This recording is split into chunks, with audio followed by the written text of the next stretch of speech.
The views expressed in this program do not reflect the views of the staff, management, or licensee of this station. This is 91.7 FM, WHUS Stores. I am Pedalin' Ron, and you are listening to Bicycle Talk, episode 379, to be broadcast January 24th, 2024 on WHUS 91.7 FM and WHUS.org. Welcome to Bicycle Talk with my friendly co-host, the lovely Dr. Fran Storch. If you are watching on Facebook Live, please feel free to comment. We should be able to respond. Bicycle Talk is a show where we talk about bicycles, bicycle culture, bicycle advocacy, upcoming news in cycling, the bicycle business, and the bicycle calendar. If you have a comment or you'd like to contribute information to the show and you're listening on Facebook Live, you can comment right down here below and on our Facebook page, or you can email me at bicycletalk1@gmail.com. You can also listen to past episodes of Bicycle Talk on WHUS.org, iTunes, Spotify, and now on my Bicycle Talk YouTube channel. Ron's Rant of the Week. Are you a sidewalk speed demon? Yeah. So there's this thing going around of people riding their bicycles not only on sidewalks, but excessively fast on sidewalks. I rant about this, I don't know, 6 or 7 times a year, probably. Used to rant about it even more when we were doing our shows not here in the home studio, but up on Store's campus, because they're nuts up there. They're just nuts. They ride their bicycles super fast. If you're going to ride your bike that fast, if you're going to be moving at breakneck speed on your bicycle, get out on the road where you belong. You're a vehicle. And I'm going to say the same thing for those little scooters. Those scooters are just unbelievably dangerous. They are battery powered. They require little to no effort to make them go forward, unlike an electric bike or an e-bike, which does require you to actually utilize some of your own personal power to do it. Put them on the road. Wheels belong on the road. That's it. That's it. My opinion, very strong. My rant, very strong. And also on the rant, in New York City, electeds roll out a bike safe campaign while admitting that cars are the real source of danger. So there's a trio of officials on the west side that are asking cyclists to be more mindful of pedestrians on the sidewalk, stop at red lights, refrain from biking the wrong way in traffic.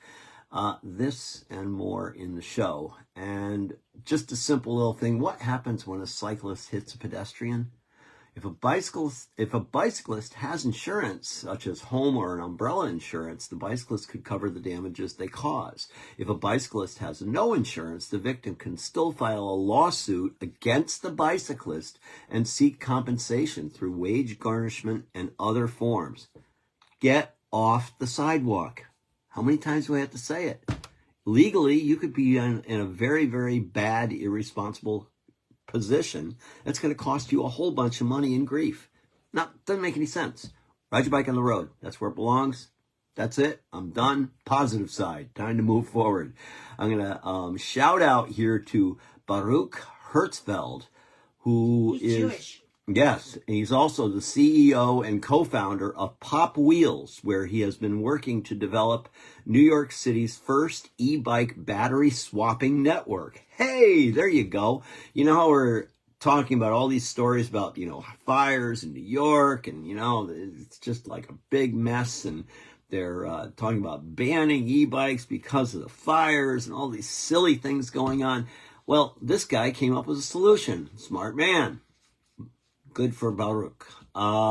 He's going to have an e-bike battery swapping network. That's a great idea.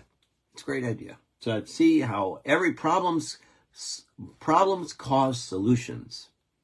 All right? That's a good thing. You like that? I do. So anyway, how small cities are winning big money for street safety.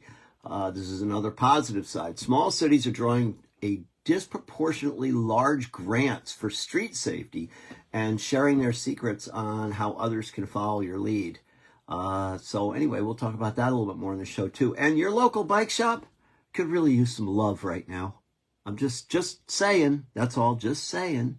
If you haven't been to your local bike shop and just gone in to, maybe check out some of the new stuff they got in, because they're kind of unwrapping all that stuff now, or just to go by and, drink a coffee or whatever other beverage suits yours and their needs, or maybe even bring them something to eat or whatever, show them some love. This is a good thing.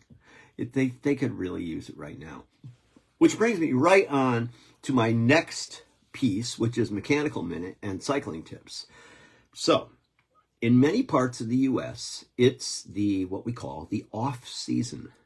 It's time to take a look at your fleet, because we know you have more than one bike. Of course you do. Everybody's got more than one bike, right? Well, maybe not. But anyway, should you have more than one bike, then you probably have a little fleet of bikes. And it's time to take a look at your fleet, because it was, what was it out there this morning in front of you? 8 degrees? Something crazy. Somebody at spin class told me it was 6 at their house. Whoa. Over in Ashford.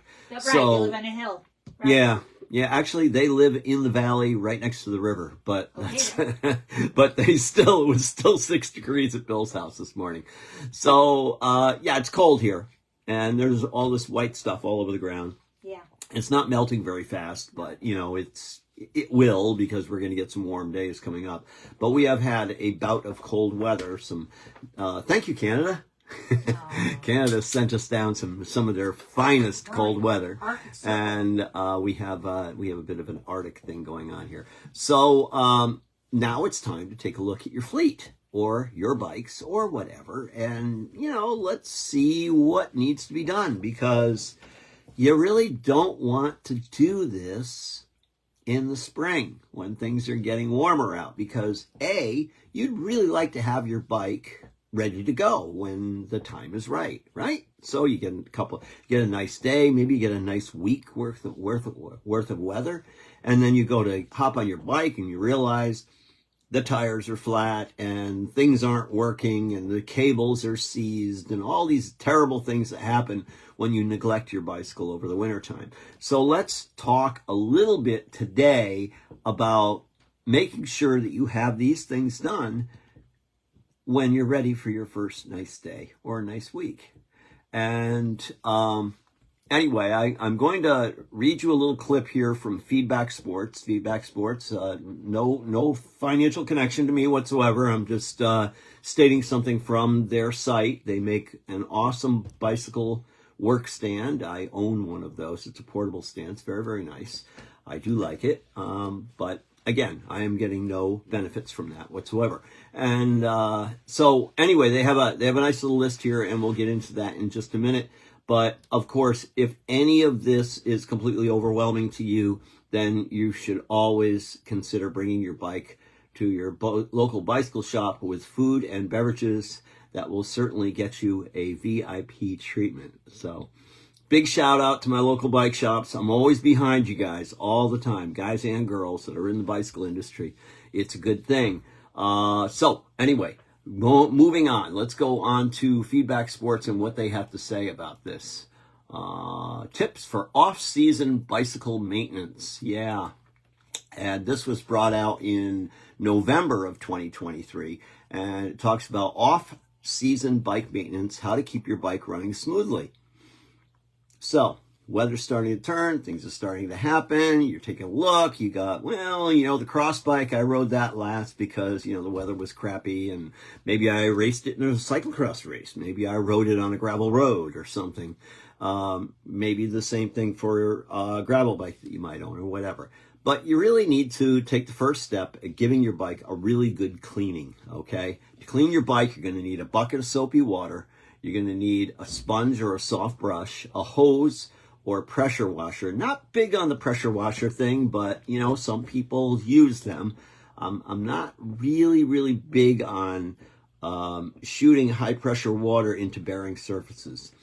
Some bikes can handle it, some bikes can't. So I'm not really a big advocate of that.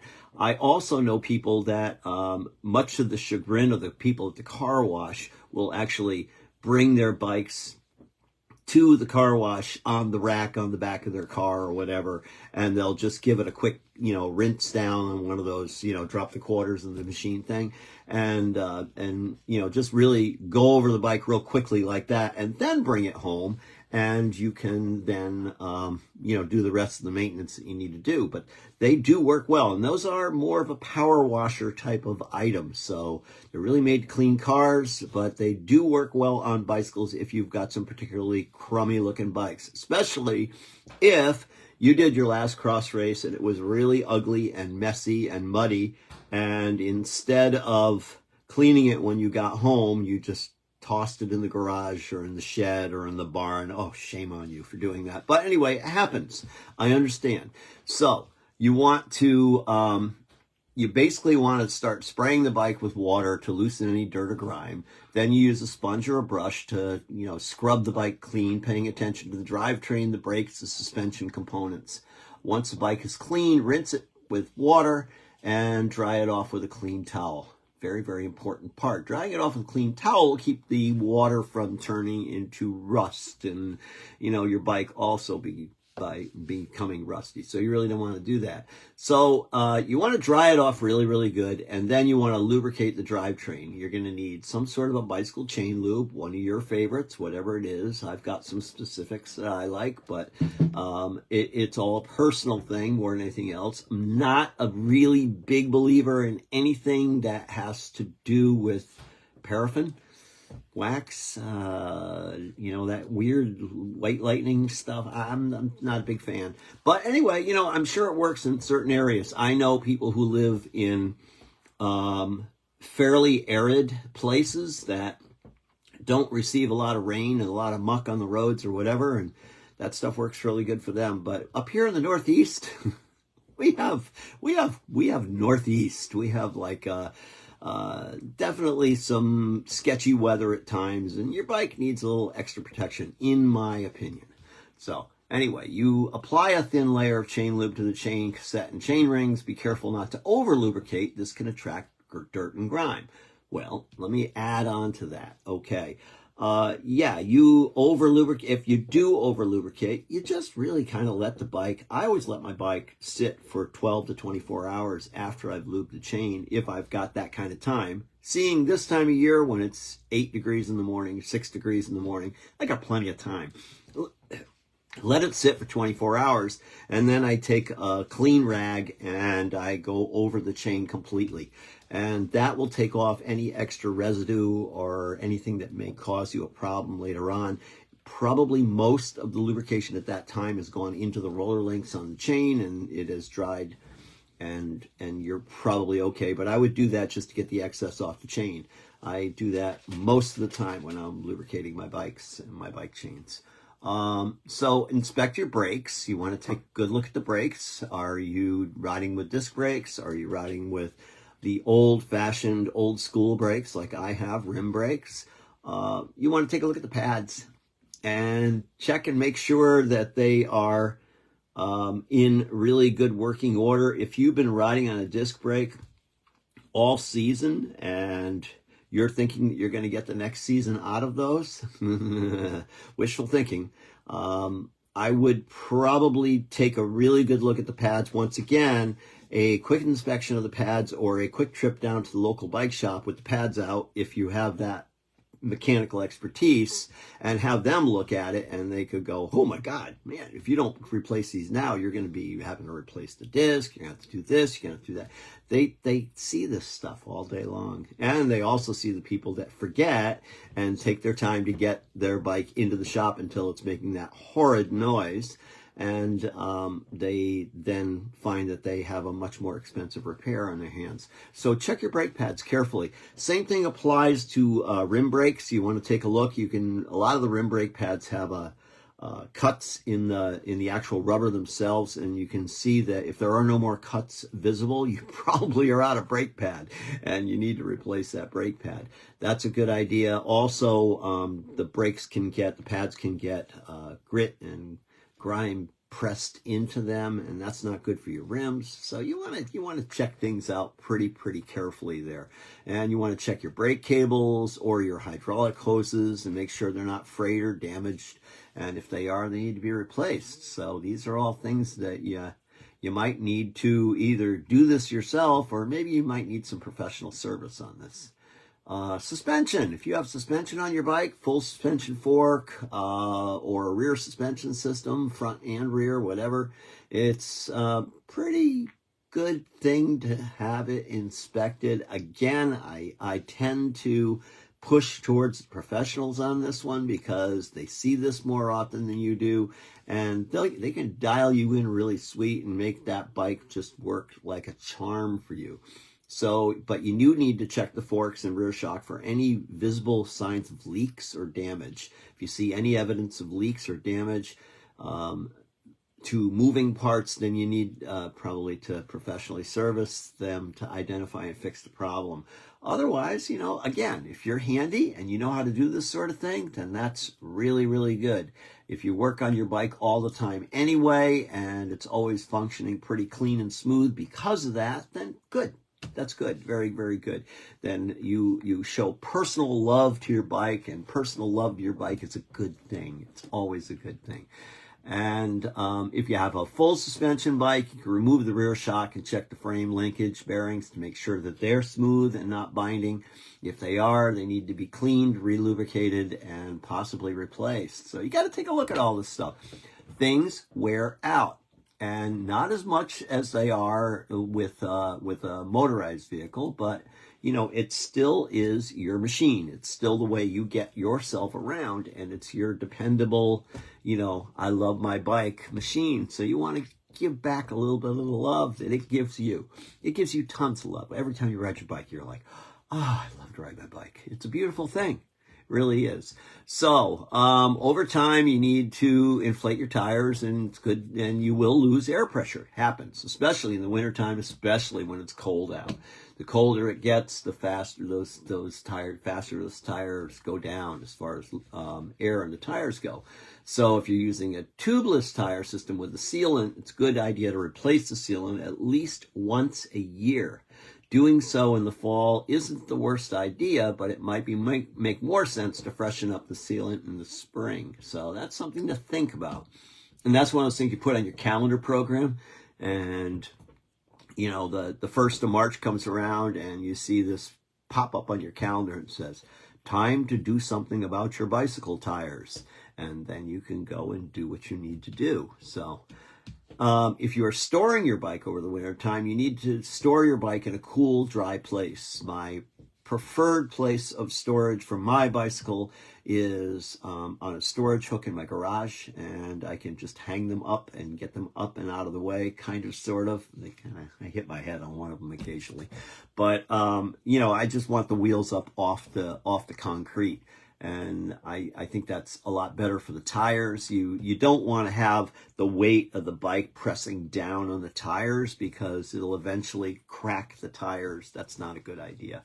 So there are other home storage products that you can buy too. There's lots of different ways of supporting your bike. You can even make your bike look really super pretty and bring it inside and hang it on the wall like a decoration, like a piece of art, because it sort of is a piece of art. It's your own personal piece of art. And then you also have a way of, talking with friends when they come over and they go, oh, is that your bike? Wow, that's really cool. Tell me about your bike. Conversation starter. Very good.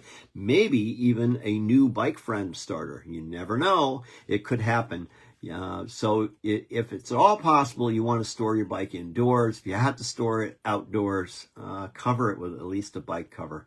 Not a big fan of storing it outdoors, but I know that I have a lot of folks that listen to my show that live in the city and they don't really have any room inside their apartment, so they have to put it outside. Maybe they put it outside on the deck that's off of their bedroom or whatever. I don't know how it works. So every apartment's a little different too. And then some people have to put them into storage containers or containment areas that may be in a basement or something like that. Again, if you can figure out a way to get it off the floor, that's always best. I don't like tires on concrete. If I can help it, I won't do it. Because as they deflate and squash out, they're just going to eventually inherit a problem of cracking the sidewall. So don't do that if you can. Okay, what else we got here? Perform regular maintenance checks.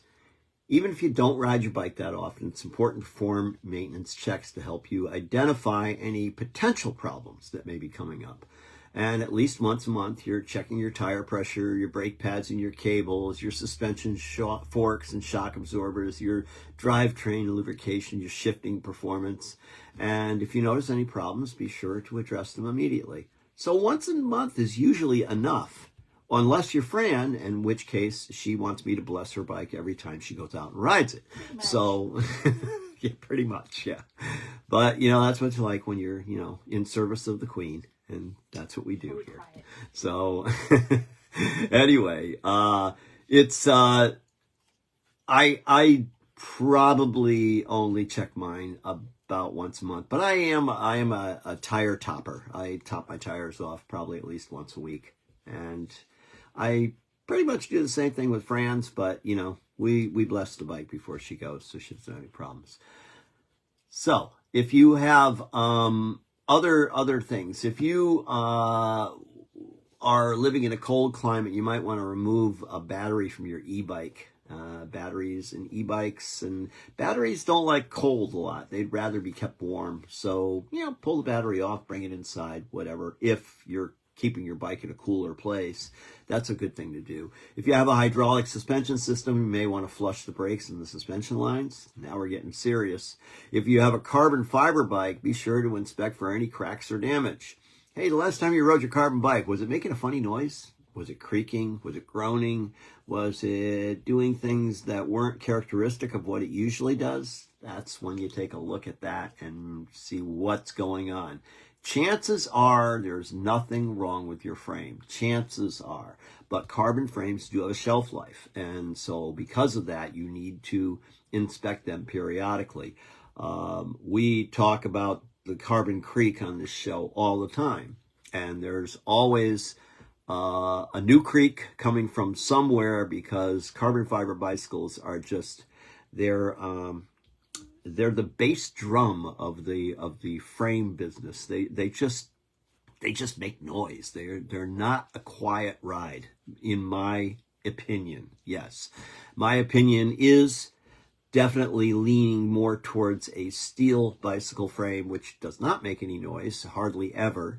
And so anyway, don't forget the bike on the trainer. Yeah, Chris, I gotcha. Yeah, and don't forget about the bike on the trainer. Yeah, you can actually, ride the chain dry on the trainer. You can sweat all over that poor bike on the trainer. It's just abusive what happens to that poor bicycle on the trainer. And drip sport drink onto it. And dripping sport drink on it. She does that on the trainer and also on the road bike too. And it just creates nothing but havoc on your bicycle. That sports drink, when it drops down onto your bottom bracket area on your bike, let's say you're on a road bike and your sports drink bottle was gurgling over, and that drops down, it gets into where the cable goes through the frame, and it just gums up everything. It creates a big problem. And I have not yet found a bicycle manufacturer who has resolved that issue real well. So you may need to, pull that all apart and clean that all out. I have to do it probably 2 or 3 times a year with Fran's bike, because she gurgles sports stuff all over her bike. So anyway, that's definitely a good tip from Fran about the sports drink for sure. And Chris, thank you very much for paying attention to your trainer bike. The other thing I noticed the other day, I went down and Fran's bike's on the trainer and her front tire is completely flat. Right. And, the tires lose air over time. So I went over and I pumped the tire back up. Yeah, I don't know if you noticed that. It was hard. Yes, I did. Yeah. I check it periodically. Who loves you, baby? Yes. Anyway. Well, you're down there more, so you notice these things. So if you follow these tips, you can keep your bike running smoothly for many years to come. That's a good thing, right? So let's go back to where what we were talking about here. And so this is all part of Mechanical Minute and Cycling Tips, which sometimes carries over into the show, which, like it did last week, it did again this week. And remember, all of this is completely overwhelming. All right, and you just please go visit your local bike shop. Support your local bike shop now, not in the spring when the weather improves. Now is a great time to go in, have a nice conversation. Bring a hot cup of coffee or hot chocolate or something that will make them all very happy to see you.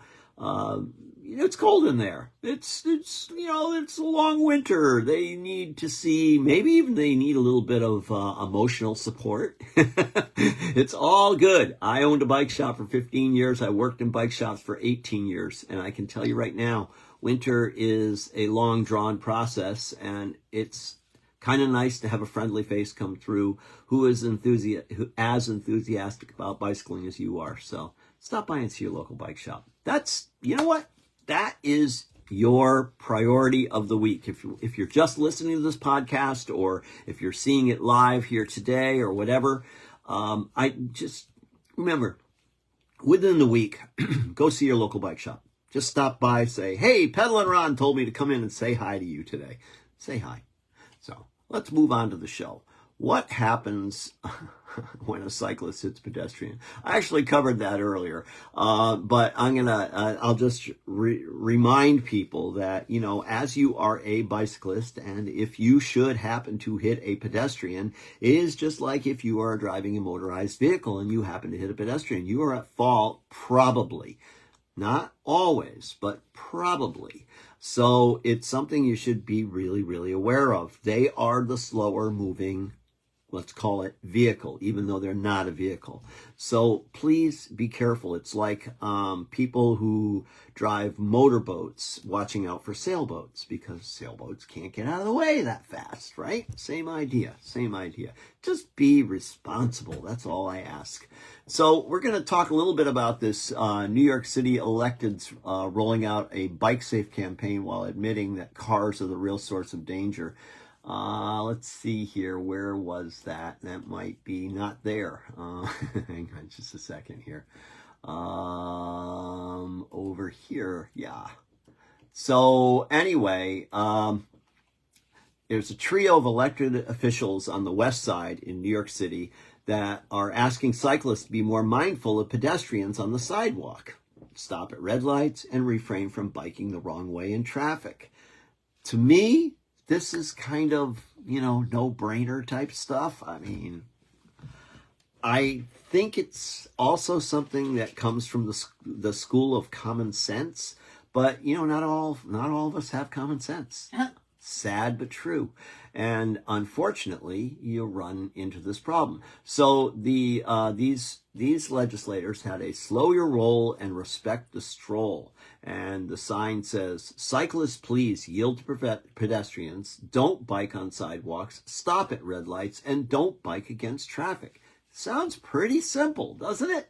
Does. Guess what? There's violators everywhere. I talk to my son who lives out in Chicago. He tells me about it all the time, about the crazy people on bikes. He thinks bikes are crazy because there's crazy people that ride bikes. I keep trying to explain to him. Some people are crazy on their bikes. Some people are respectful on their bikes, just like when they drive cars. Some people who don't ride bikes are crazy. Some people who don't ride bikes are crazy. It's all true. And sometimes it helps you maintain your crazy by riding your bicycle, right? That's a good thing. It's mental health. It's a good thing. So Manhattan City Council member Eric Brocher on Thursday unveiled a new public awareness campaign targeted at cyclists, asking them to be more mindful of pedestrians. And the new campaign, which was called Slow Your Roll, Respect the Stroll, the New York City kiosks were put up throughout Botchker's Hudson Square, West Village, Chelsea, Hell's Kitchen, and Times Square district. Botcher acknowledged that the biggest threat to New Yorkers when it comes to traffic violence is reckless drivers behind the wheel of multi-ton cars and trucks, but added that his constituents consistently bring up cyclists as their principal fear. Really, really, Really? I guess so. You know, you could accidentally do some very, very severe damage to someone who is walking if you're riding a bike. It can happen. You can also do some pretty severe damage to yourself in the process of that. So just slow down. Anyway, in Botcher's District 4 last year, there were 2,215 total reported crashes, injuring 870 people, including 267 pedestrians and 218 cyclists. Of the 5 fatalities, 3 were pedestrians, all of whom were killed by car or truck drivers, according to the city stats. And that's compiled by something called Crash Mapper. Guess what? There's a site you can go to for that. Scary. It's important of note that the vast majority of deaths and injuries are caused by cars. And the focus of our efforts as a city need to be reducing those numbers of fatalities and injuries, but we should also be talking about safe cycling, Botcher said. There is something I've been hearing about from almost a dozen people a day calling the office, and it goes hand in hand with what we're doing to promote safe cycling and safe cycling infrastructure around the city. Botcher's colleagues in the state government joined him on 8th Avenue and 23rd for a launch of a new campaign which will go live in just English and Spanish and then expand to other languages. It should not be that if you're a senior, a parent with young children, if you're a person with a disability, or about just any everyday New Yorker, that you feel like you're putting your life in your hands when you go out on the sidewalk for a walk. That needs to change. And that was from Senator Brad Holman Siegel, who represents the Upper West Side. Yes, cars are a more dangerous entity on our streets, but that doesn't mean we shouldn't make cyclists more aware of being civic-minded and understanding the concerns of pedestrians on sidewalks. And so anyway, it's reminiscent of a similar initiative in the 1990s when the Transportation Alternatives launched what was called Give Respect, Get Respect, targeting cyclists on the sidewalk and those going the wrong way. The campaign was started after a delivery cyclist struck and killed a 68-year-old man on the Upper West Side in 97, inciting public outcry, and then Mayor Giuliani calling bicycles a very big quality of life problem. Really? Boy, that man was bumbling things all the way back then, too. At least one cyclist wrote in the opinion pages on Street's blog last year that he'd like that campaign revived. More than 2 decades later, the imagery has changed. Now a pink beach cruiser is the face of the more inaugural campaign, but the prime focus is still on the delivery workers whose ranks have swelled to more than 65,000 workers on faster e-bikes and more recently on gas-powered mopeds. Many of these workers commit minor and yet sometimes dangerous infractions on the road in order to keep up the demands of their job. So anyway, yeah, evolution is a tough thing. It really is. Very, very tough. As we evolve from a not wanting to use as much of our giant behemoth vehicles, even some cities now looking at the possibility of banning them within their city streets because of the size of them. Yeah, that's true. That's all going on right now. The bicycle looks to be a far better way of mobility around a lot of the city streets that are out there. So as we increase that and we continue to build infrastructure that is designed around cars and trucks and not around bicycles and other vehicles of movement that can transport people, we're going to have an increasing problem until eventually one catches up with the other, and then the money is then shifted over to infrastructure change for safer places for people on bicycles to ride their bikes and transport themselves. It's going to take a while. It's not an overnight process, but now we're also having vehicle changes as far as gasoline vehicles going to electric vehicles. That opens an entirely new can of worms, and one I just don't want to address today because it could be an entire episode of Bicycle Talk. But anyway, there's just so much there's so much out there that we're going to have to make changes on. But the big thing when you get into cities are delivery workers. So the delivery workers are simply trying to do their job. They're delivering food, they're delivering packages, they're delivering whatever they need to deliver. And in a city, to keep it functioning, it helps to have a good delivery service. Now, should you be driving around in a large panel van, UPS, FedEx, or whatever truck, you're going to find that parking places are a problem. Parking on bike lanes is a real problem, but they're just trying to do their job. It's a better thing if they can start converting themselves over to a smaller e-powered transport system, which will still allow them to carry a lot of packages and still have a fairly good range and also not cause a major parking problem. And that's in our future. Again, this is something that has to transition over time, and it takes time for infrastructure to catch up with change, and that's all there is to it. But it'll get better. I heard listened to a great piece on, I think it was on NPR, and the interviewer was interviewing Pete Buttigieg, and Wow, boy, did they put the right guy in the right place there. I just think that he is outstanding with what he is doing right now, given the tools that he has to work with, If he lived in Mansfield, I'd want to be his friend. Yeah, I'm sure you would. We would probably be his friend if he lived in Mansfield. So, Mr.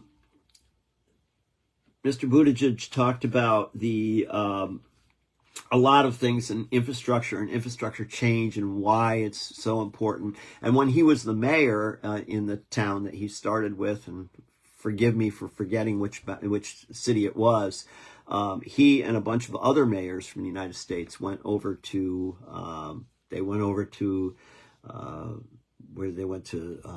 Amsterdam and to all the Scandinavian and the good countries that everybody's happy because they ride their bikes a lot, over to Denmark and all those places, and they evaluated what is going on over there with the infrastructure and how some of those cities, over 70% of transportation is on bicycles, and they were blown away and impressed and saw one thing that was really, really increasing in volume was people purchasing things. Consumerism increased with bicycles more so than it did with cars. With cars, people tend to go online and have it shipped to them, which creates that whole delivery vehicle problem once again.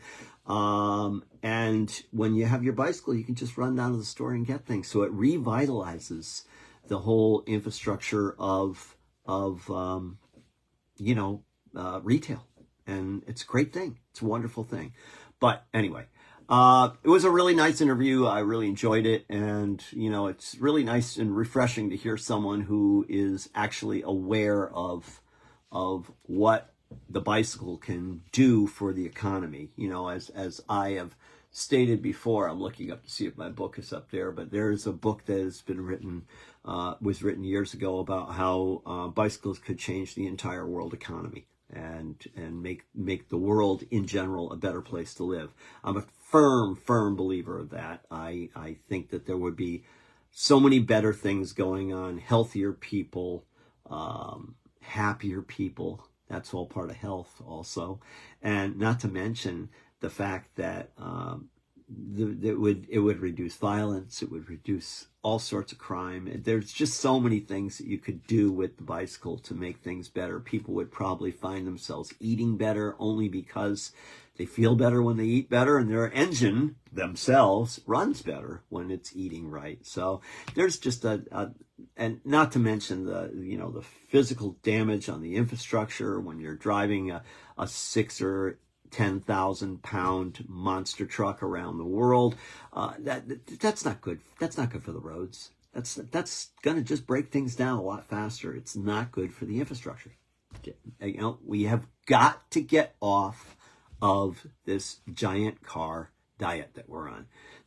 Giant vehicles are not the right direction to go. They weren't the right direction to go back in the 70s, and then we had a gas crisis. And guess what happened?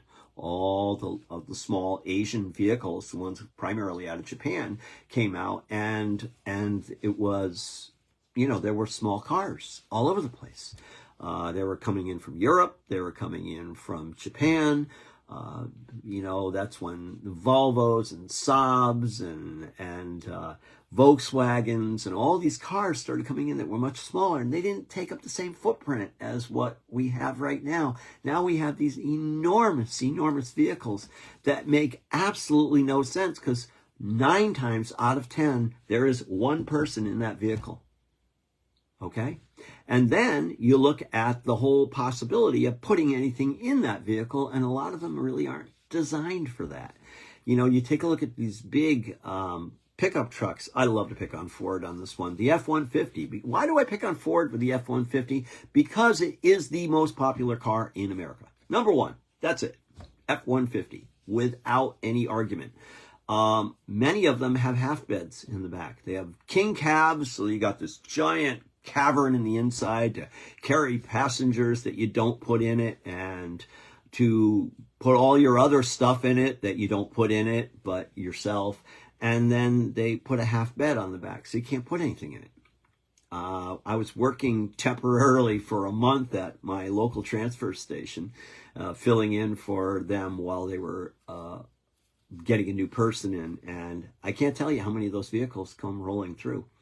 And they got like a bag of garbage in the back, or a couple of small things that go into bulky waste, or maybe they're recyclables, and they're all in the back of their little bed, but the bed's only half the size. I have a trailer that's twice the size, and I just pull it with my little car, and it's fine. But well, that's another rant for another day, for another show. We'll get into that. So anyway, My son coined the phrase years and years ago when I was first starting to rant about SUVs, and he coined the phrase stupid, useless vehicles. Wasn't wrong. And he was 12 years old when he said that. So he's 33 now, just to give you an idea. So the youth of America can see the future better than maybe the adults of America. I don't know if that's true or not, but I'm going with it for now. Anyway, what do we do about this? It's a problem. What we do is we build safer and safer and safer places for people to transport themselves without getting into a motorized vehicle. That is the answer. That is the common sense answer. The common sense thing, is there a professor of common sense out there? If you are, please call me or drop me a line, because I'd really like to take your course. Or maybe direct some people that really need to take that course to you. Yeah, they don't teach it. You just you either inherit it or maybe you develop it over years. I'm not really sure how common sense works. Fran might have a better explanation of that one than I do. I don't know. Is it a medical thing? How do you get common sense, Fran? How does that happen? And if you're going to talk about it, you got to come over here and talk about it. So anyway, I don't, I'm assuming that, I was brought up with it, and that, my parents preached it to me. So therefore I learned from that, and hopefully that has given me enough common sense to be able to, to be sensible about a lot of things. But anyway, Fran, what's your opinion on common sense? My opinion is that common sense is a completely subjective, here we go. It's a completely subjective idea. And one person's common sense is not another person's. Right. And when you decide that somebody has common sense or not, it's your opinion of them. It's like being critical of them. Okay. When you tell somebody that they don't have common sense, you're being judgy. Okay. You're being judgmental. All right. So I'm good with that. And yet, we judge people all the time. So how do you get common sense? Well, again, the person is obtaining a quality that you're judging them to have or have not. So it's it's in the eye of the beholder. So here's a situation for you. How does a person get a personality? That's how you get common sense. So here's the situation for you. So there's a sign at the transfer station that says parallel parking or no parallel parking, because there are places where you back your vehicle in to unload your vehicle, and people parallel park across it all the time, right in front of the sign. Yeah. Do they lack common sense? Do they lack the inability to read? What's missing there? You're diagnosing. And yes, I am being judgmental. You're being judgmental, and you're saying that they don't have common sense. When in reality, in order to know what's going on with a person, you have to actually ask the person. You don't know why they're doing it. If they're choosing, you don't know if they read it and they're not paying attention. They're saying, well, I have to point it this way because I have a good reason why, or they didn't read the sign, or they don't care, or that because you just saying that they have no common sense is your judgment. Why they actually did it is something different. Okay, but if I know that I have to ride on the right-hand side of the road here in a vehicle in this country, but if I go to England, I have to ride on the left-hand side of the road, I use my common sense to make that call and that judgment. Right? Common sense is a completely subjective quality, and if you're saying you're using common sense to follow the rule, there are people who aren't using common sense. There are people who have OCD who are following the rules correctly because you don't ever break a rule. Is that common sense or not? No, I break rules. And does that show your common sense or not? Sometimes it shows my lack of. Sometimes that happens. Is a completely it's subjective. Right. Okay. Concept. All right, so let's move on. Let's move on here because we're going to run out of time here in a minute. So we don't want to do that. Let's go on to a few more things at Bicycle Talk. I wonder if Tony beyond common is sense. falling off his chair. I should hope so. Yeah. I hope he is. Yeah, and Billy too. Probably Billy too. Shout out to Billy, Too Tall Billy. I got to take Too Tall Billy to a UConn women's basketball game for his very first time ever in his lifetime. It was really cool. He had a blast. We had a lot of fun the other day. By the way, big shout out, and I know this is a bicycle show, but I live in the basketball capital of the world, as so self-proclaimed here at the University of Connecticut. And wow, how about those men and women's basketball teams? On a roll, man, on a roll. Just really very, very entertaining, a lot of fun to watch. And as I noted with someone this morning in my spin class, all the future games appear to be sold out. That's how popular that is right now. But anyway, I like watching college basketball in the wintertime. It's something I do when I'm staying warm inside and not riding my bike outside. But anyway, that's what it is. So anyway, let's go on to next subject here. Tour Down Under. Yeah, the Tour Down Under. It's still going on. No, it's not going on. It ended on the 21st. It's over. But we do have some information here, and let's see what we got. Yeah, except my cookies. So anyway, there were a number of different highlights, and it all was a lot of fun to watch. And to shout out to my friends in Australia, especially the friend of Billy's who has the little coffee wagon that had the sign up that made it right onto the camera that said, "Hi, Billy." That's pretty cool. That is totally cool. So that was kind of a cool thing. And then we have race results from the men's. I had read the women's last week on the show because their race was before this race right here. And it appears that Stephen Williams from Great Britain has won the Tour Down Under in 19 hours, 13 minutes, and 34 seconds. In second place was Jonathan. Oh, that's a interesting way to spell Jonathan. J-H-O-N. Navarez, and I can't quite see the country that he's from because the flag isn't big enough. He was down by 9 seconds. Third place was Isaac Del Toro Romero, and appearing from Italy at down 11 seconds. Fourth place, Oscar Onley, who was down 20 seconds, and he was also a British rider, and Bart Lemon, who was in fifth place, down 23 seconds. Very, very tight. They didn't have a lot of days. They had 6 days, so they didn't have a lot of days to really break things apart. But hey, it's professional bike racing. It's early season, and it's kind of fun to watch. And of course, down, let's see here, Julian Alaphilippe, who was expecting to do really, really well there and had a lot of focus. He was down 33 seconds in sixth place. So Simon Yates was seventh. So some of the names that we know were definitely there also. And it's great. It's more winter training for them, I think, than anything else. It's off season still. It's not, you're just trying to get your miles in. You're trying to get your base miles in on your bike and get yourself ready. So the Tour Down Under is done over. So that is that. So what else do we have here on the list of things that are important and maybe not to some, but definitely to me? So as we talk about cycling and bicycle racing, I want to just remind people, and this comes up, of course, in events too, but it is the World Cyclocross Championships coming up very soon. The 2024 UCI Cyclocross World Championships dates are Friday, February 2nd through Sunday, February 4th, 2024. So we'll be looking for some updates on that real soon. Matthew van der Poel is just eating everything up. I believe he is going to go back to try to defend his title, and he has a darn good chance of doing it. We'll just see what happens there as we get closer to the event. It has been quite a year for him. He's really just showing off really nicely.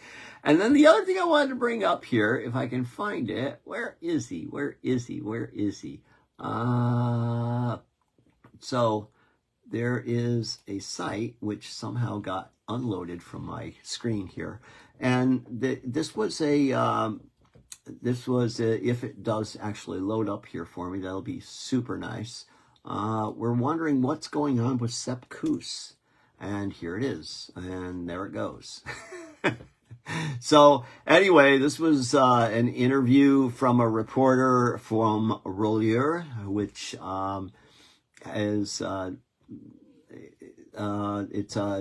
this reporter, which was Chris Marshall Bell, who he spoke to the head of performance about what the Americans' future would be like, as it looks like he could now be a Grand Tour winner. Well, he is a winner, and he could be someone who places. So one of the most intriguing storylines of 2024 racing season gets underway with what role Sepp Kuss will be deployed in. Will the GC Kuss return pleading hashtag, or will the affable American be afforded leadership opportunities throughout the campaign? It's a good question. I think that there's going to be some things going on here for this year which are interesting. They're going to have to really kind of spread it out. That's what happens when you have a lot of champions and GC riders under the same roof. Will they cooperate as well as they did last year? That's a good question. It's already been confirmed by Visma Lisa Bike, that's the new corporate sponsor this year, that Kuss will ride in support of Jonas Vingegaard at the Tour de France before going to the Vuelta a España as the reigning champion. Kuss's success last season at a third Grand Tour was celebrated as a victory for a committed servant, a win for what many believe was the sport's best pure climber, but switching his duties so radically in the wake of the greatest triumph is not being considered by his Dutch team. Going to the Vuelta as a leader is a possibility, and he will defend his title. But to suddenly put out a lot of emphasis on Sepp being a leader, for being a leader, or having 6 or 7 riders around him working all day is not the approach that will make Sepp flourish. And that's from the team's head of performance. He will always be one of our most important riders in a race since he's so good, but in the bigger picture, his team strategy, he has a specific role. I definitely do not think we have to make him a deliberate leader for 1 week races to be good in the Vuelta. That's not the approach we will take.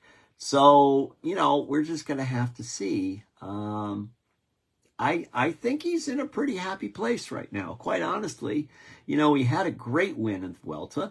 And he's obviously very connected to this team. They're not getting rid of him. I'm sure they have financially secured him for a little while. I don't know what his contract's like, but he's just such a great character to have on the team. He's He is very modest about his fame, and he's a hard worker. He does a lot of work.